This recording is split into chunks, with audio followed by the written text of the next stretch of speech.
Mimi leo natafuta mtu wa kwenda kufuturu naye.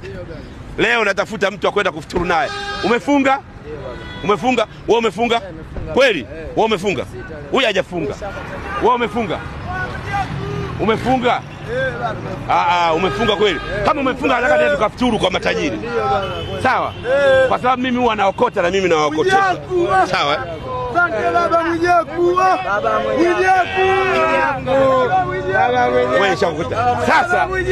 Sasa namtafuta alofunga tena tukafuturu.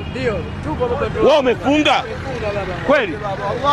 Bwana dogo, nampa fursa huyu leo na kwenda naye kufuturu kwa tajiri mdogo wangu. Leo saizi unapata hii, ukionaosha shilingi ngapi unapata? Sasa mimi nakupa line. Kwema? Nakwenda nishampa, nakwenda kufuturu na mama naye ngoja ukote. Huu ni mwezi wa kutoa.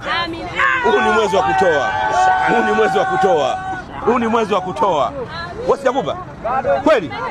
Ni mwezi wa kutoa. Wewe nimekupa tayari. Sasa nakwenda kufuturu na udogo. Tunaenda kufuturu. Uko tayari ukafuturu? Haya, mpe vitu vyako mtu. Uingiza kwenye gari tukafuturu. Mpe vitu vyako mtu. Hamna kujalia zaidi baba Mwijaku. Njoo. Dogo naondoka naye. Dogo nakwenda naye kufuturu, ingia. Njoo ingie kwa huko.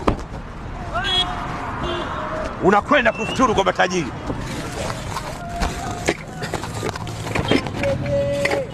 Ingia hapo mdogo wangu. Dogo, tunakwenda kufuturu kwa matajiri. Dogo huyu hapa naenda naye kufuturu kwa matajiri leo. Kwa tajiri na kufuturu. Nitakurudisha hapa 70. Wenzetu.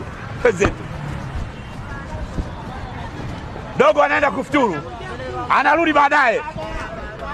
Twende kufuturu kwa matajiri mdogo wangu. Una shida gani? Tulia.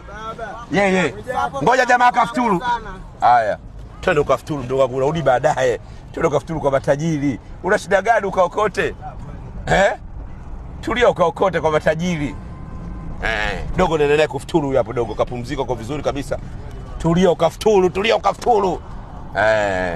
Yes, bwana.